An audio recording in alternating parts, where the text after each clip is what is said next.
Life line కార్యక్రమానికి స్వాగతం. ప్రపంచాన్ని పట్టి పీడిస్తున్న వ్యాధి ఎయిడ్స్ వ్యాధి. ఎయిడ్స్ వ్యాధి పట్ల ప్రజల్లో అవగాహన ఎంతవరకు ఉందో తెలియదు కానీ అయితే ఇప్పుడు వరకు ఎయిడ్స్ మరణాల సంఖ్య కూడా గణనీయంగా పెరుగుతుంది.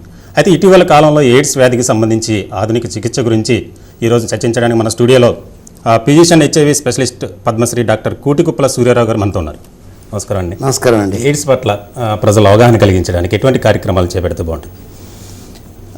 ఇప్పటికి కూడానండి ప్రజల్లో ఉన్నటువంటి అనుమానాలు, ముఖ్యంగా అపోహలు, ఎయిడ్స్ పట్ల అవగాహన కార్యక్రమాలకు లోపమేమీ లేదు, జరుగుతూనే ఉన్నాయి.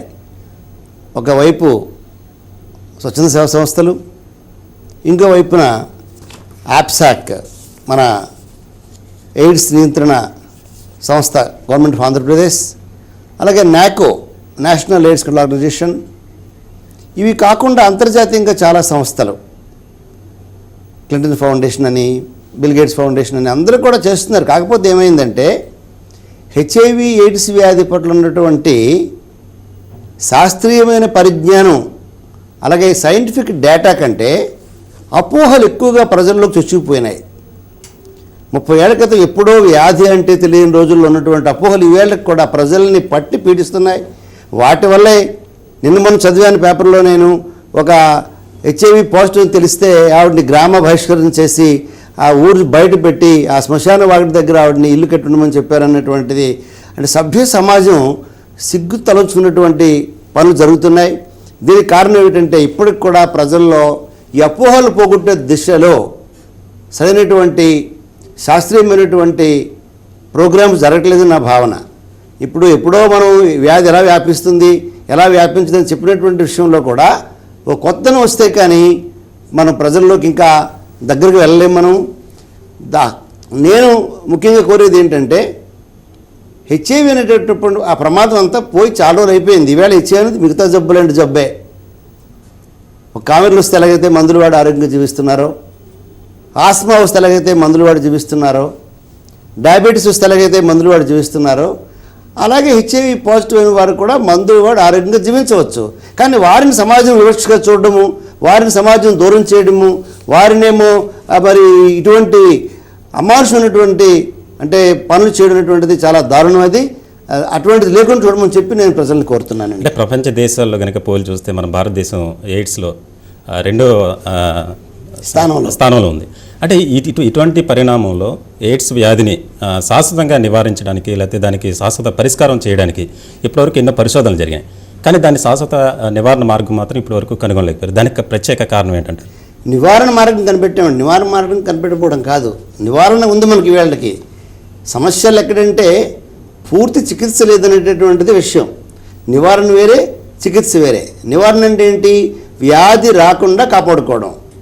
HIV రాకుండా కాపాడుకోవడానికి 3 సూత్రాలు: safe sex, safe needle, safe blood and safe motherhood. అంతే.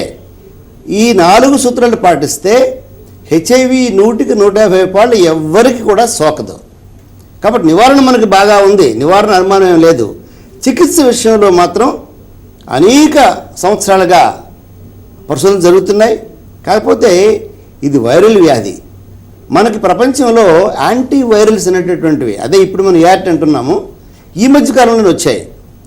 కనుక ఈ ART యొక్క పూర్తి స్థాయి అంటే ఫార్మకోడైనమిక్స్, ఫార్మకోకైనెటిక్స్, అది ఎట్లాగా సైడ్ ఎఫెక్ట్స్, వీటిపైన ఇంకా మనకు పూర్తి అవగాహన లేదని చెప్పాలి. అందుకనే ఈరోజు కూడా ART మందులు వాడుతున్నప్పుడు ఆ మందుల వల్ల శాస్త్ర పరిష్కారం మనం పొందవచ్చు. కానీ చాలామంది పేషెంట్లు ఆ మందులు వాడడానికి భయపడము, మందులు వాడకపోవడము, వాడి మరణం జరుగుతుంది.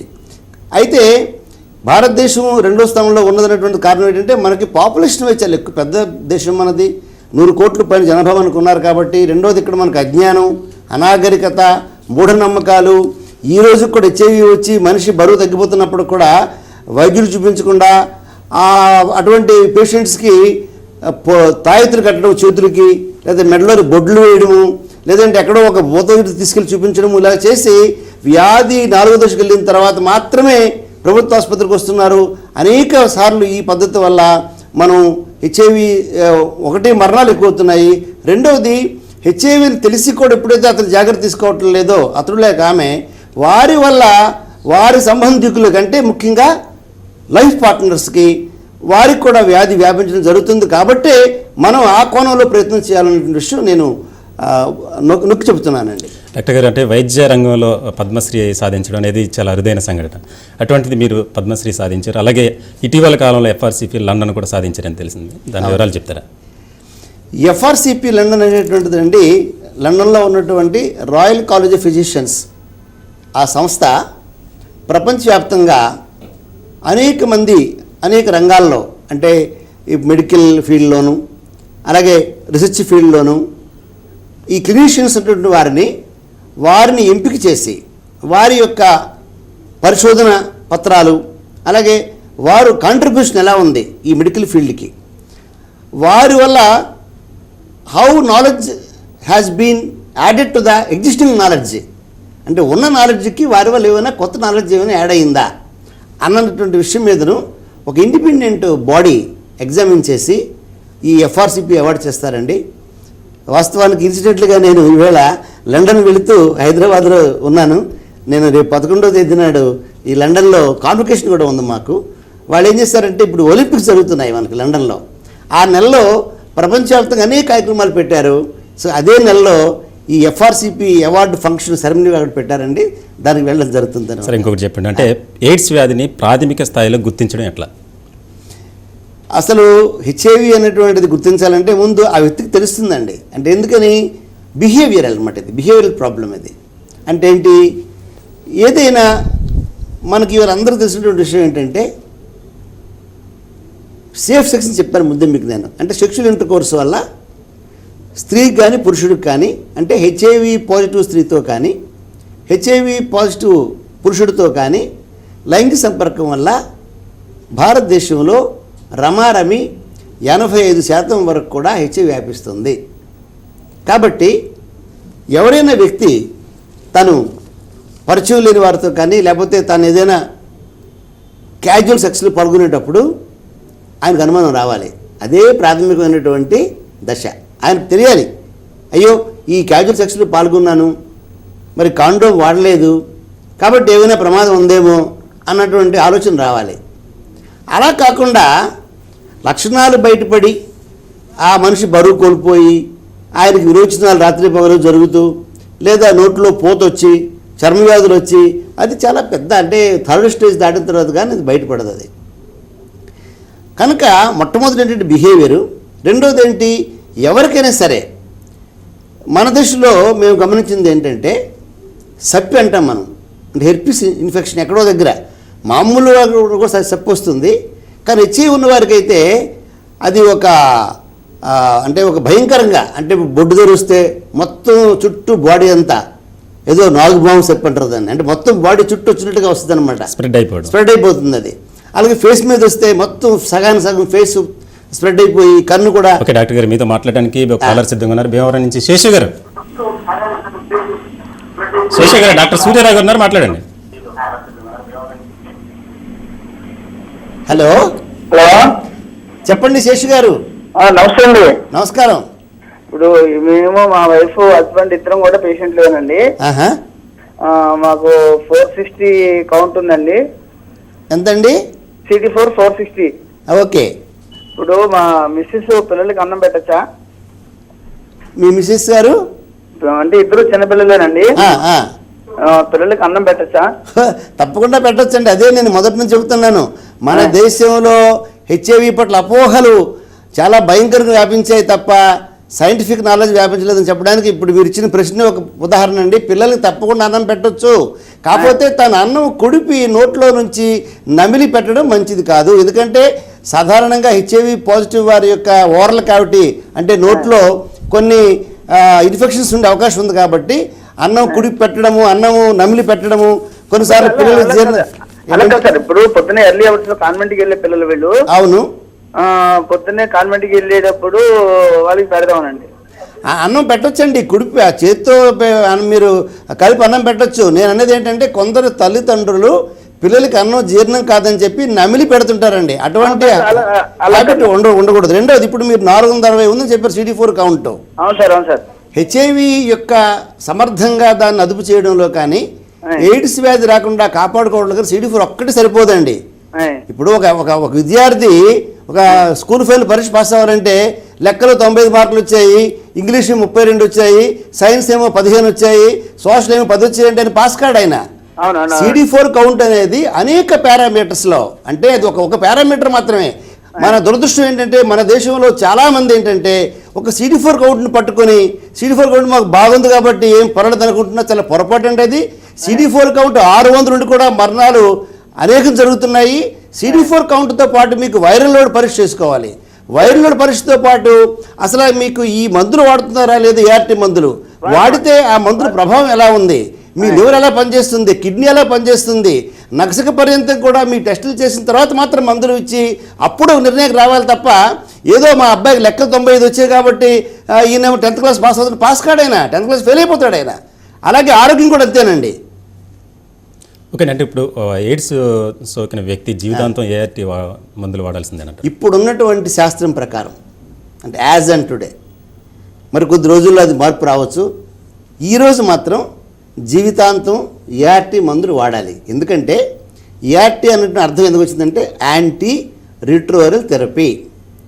రిట్రోవైరల్ అర్థం ఏంటంటే ఈ వైరస్, దాని పేరు రిట్రోవైరల్ వైరస్. అది ఆ వైరస్ని యొక్క పెంపుదలను, వైరస్ యొక్క మల్టిప్లికేషన్ తగ్గించే మందులు ART మందులు ఇవి. ఎప్పుడైతే వైరస్ లక్షల్లో మీకు బాడీలో పెరిగిపోతుందో ఆ పెరిగిపోయినప్పుడు వారికి అనేకమైనటువంటి వ్యాధులు వస్తున్నాయి. అంటే కొందరు హార్ట్ అటాక్స్ వచ్చి మరణిస్తున్నారు, కొందరు పక్షవాతం వస్తుంది, కొందరు కళ్ళు గుడ్డైపోతున్నాయి. ఎప్పుడైతే మీకు వైరల్ లోడ్ బాగా పెరిగిపోయిన తర్వాత ఎప్పుడు ఈ వైరస్ శరీరంలో పెరిగిపోయిందో అప్పుడు వారికి ఇమ్యూనిటీ పడిపోతుంది, తెల్లకణాల సంఖ్య బాగా డౌన్ అయిపోయి ఇమ్యూనిటీ తగ్గిపోతుంది వాళ్ళకి. కొన్నిసార్లు CD4 కౌంట్ వాళ్ళకి బాగానే ఉంటుంది, వైరల్ కూడా చాలా హెచ్చు స్థాయిలో ఉన్నటువంటి కేసులు మేము చాలా చూస్తుంటాం. దానికి ప్రత్యేక కారణాలు ఉన్నాయి. అలాగే ఇప్పుడు వీరితో పాటు ఏమవుతుంది, కొందరికి హెపటైటిస్ B లాంటి, హెపటైటిస్ C లాంటి వేరే వైరస్లు కూడా వీరిలో ఉంటున్నాయి. అందుకారణం చేత ఇక్కడ ప్రధాన అంశం ఏమిటంటే HIV పేషెంట్ అన్నటువంటి వ్యక్తికి తను ఆరోగ్యంగా ఉండాలంటే పీరియాడికల్గా చెకప్ చేయించుకొని నిపుణులైనటువంటి వైద్యుల పర్యవేక్షణలో మందులు వాడితే ART మందులు జీవితాంతం వాడాల్సిన అవసరం ఉన్నది. కానీ ఇటీవల ఒక పరిశోధన జరిగింది. టిమ్ బ్రౌన్ అన్నటువంటి ఒక వ్యక్తికి ART మందులు 4 ఏళ్లుగా మానేశారు. ఆయన HIV positive patient. HIV positive అయినందువల్ల ఆయన రక్తంలో క్యాన్సర్ వచ్చింది. క్యాన్సర్కి మందులు వాడాడు, ART కూడా మొదట్లో వాడాడు. ఆ తర్వాత ఈ క్యాన్సర్ చికిత్సలో స్టెమ్ సెల్స్ను కూడా ఆయనకి ఇవ్వాల్సి వచ్చింది. ఇప్పుడు 4 ఏళ్ళ నుంచి, అంటే 2008 నుంచి మందులు మానేస్తారు ఆయనకి. మానేసినప్పుడు కూడా ఆయన రక్తంలో కానీ కణజాలంలో కానీ నామరూపాలకు కూడా ఇచ్చేవి లేదు. అంటే ఇది మనకి ఏంటి సమాధానం చెబుతుంది, వాట్ మెసేజ్ ఈ టిమ్ బ్రౌన్ కేసు మనకు ఇస్తుందంటే అతి స్వల్ప కాలంలో రానున్న రోజుల్లో ART పూర్తిగా మానేసినటువంటి రోజు రావచ్చు. బట్ యాజ్ అండ్ టుడే, అంటే ఆ అధునాతన చికిత్స అందుబాటు వచ్చినంత వరకు కూడా మనకి ఇప్పుడు మాత్రము ART వాడుతూ ప్రతి 3 మాసాలు, కనీసం 3 మాసాలకి, పాశ్చాత్య దేశాల్లో అయితే ప్రతి 6 వారాలకి పరీక్ష చేయించుకుంటారు. మన దేశంలో ఆర్థిక ఇబ్బందులు కాబట్టి ప్రతి 3 మాసాలకి ఒకసారైనా CD4 కౌంటు, అలాగే 6 మాసాలు ఒకసారి అయినా సరే వైరల్ లోడ్ పరీక్షలు అవి చేయించుకొని ఆ రకంగా వాళ్ళు మందులు వాడుకుంటే అందరిలాగే ఇటీవల ఒక జర్నల్లో ఒక అమోఘమైనటువంటి ఒక ఆర్టికల్ వచ్చింది. ఏంటంటే the median life span of HIV positive is 80 years, 80 ఏళ్ళు. సగటు ఆయు ప్రమాణం HIV పాజిటివ్ వ్యక్తికి 80 ఏళ్ళు అని చెప్పి CDC అట్లాంటా అన్నటువంటి ఒక అమెరికాలోని అత్యున్నతమైనటువంటి పరిశోధన సంస్థ తెలియజేసింది. కాబట్టి మందులు వాడితే అందరిలాగే HIV నెగిటివ్ వారు ఎలాగైతే ఎంతకాలం జీవిస్తున్నారో అంతకాలం పాజిటివ్ వారు కూడా జీవిస్తారు. కాకపోతే ఏంటంటే అశ్రద్ధ చేయకుండా మందులు వేసుకోవాలి. మీతో మాట్లాడడానికి మరో కాలర్ సిద్ధంగా ఉన్నారు. హలో హలో, డాక్టర్ గారు ఉన్నారు, మాట్లాడండి. నమస్కారం అండి, చెప్పండి సార్. నమస్కారం సార్. హలో సార్, నమస్కారం సార్. చెప్పండి, మీ సమస్య ఏంటో డాక్టర్ గారితో చెప్పండి. సార్ ఇప్పుడు నేను 5-2 పేషెంట్ని సార్. హలో సార్, చెప్పండి. అదే నాకు కొంచెం పెరాలసిస్ టైప్ వచ్చింది సార్. వెన్నుపూస కొంచెము దెబ్బతింది సార్. దాంతో ఇప్పుడు ట్రైమోన్ 13 వాడుతున్నాను సార్ నేను. ఓకే. ప్రేమకటి అని హెచ్ఐవికి అది ఓకే ఓకే ఇది వచ్చిన కారణంగా ఈ మందులు వాడుకుంటే అవి వాడతారు సార్. వాడచ్చండి ఇది మీరు. వాడాలా సార్? అవసరం లేదండి, వాడచ్చండి. ట్రైమిన్ 30 మీరు వాడుతున్నటువంటిది హెచ్ఐవి కోసం వాడుతున్నారు. అయితే ఆ డ్రగ్లో ఉన్నటువంటి కొన్ని అవలక్షణాలు కొన్ని ఉన్నాయి. ఏంటంటే కొందరికి పెరిఫరల్ న్యూరోపతి అంటే అర్థం ఏంటంటే ఈ కాళ్ళు, అరికాళ్ళు, తర్వాత ఈ కింద భాగం ఉన్నటువంటి నరాలు వాటికి ఒక జబ్బు వస్తుంది. కాబట్టి అరికాలు మంటలు రావడం. ఈ మధ్య ఒక పేషెంట్ దగ్గరకు వచ్చాడు. ఆయన చెప్తాడు కదా, నా 2 కాలు మిరపకాయలు పొడిలో పెట్టి ఒక అరగంట ఉంచితే ఎంత మంట మండుతుందో అలా మండిపోతుందండి, అడుగు వేలేపోతుందని చెప్పాడు ఆయన. అంటే అర్థం ఏంటి, ఈఆర్టీ మందులండి ఇందులో ఈ మైటోకాండ్రియా టాక్సిటీ అనేటువంటి ఒక ప్రమాదకరమైనటువంటి అంశం వల్ల ఈఆర్టీ మందులతో నష్టాలు ఎక్కువ ఉన్నాయండి. కాబట్టి సరైన మందు ఎవరికి పడుతుంది అన్నది అది వెరిఫై చేసుకొని ఆ మందు వాడితే మీకు ఇప్పుడు ఈ పెరిఫరల్ న్యూరోపతి లాంటి సమస్య మీకు రాకపోతే మీరు తప్పకుండా ఆ మందు వాడచ్చు. అదర్వైజ్ ఒకసారి మీరు రివ్యూ చేయించుకోవాలండి. ఓకే అండి. ఈ ఎయిడ్స్ వ్యాధి పట్ల మరిన్ని మనం చర్చించే ముందు కార్యక్రమంలో చిన్న బ్రేక్ తీసుకుందాం. చూస్తూనే ఉండండి TV1.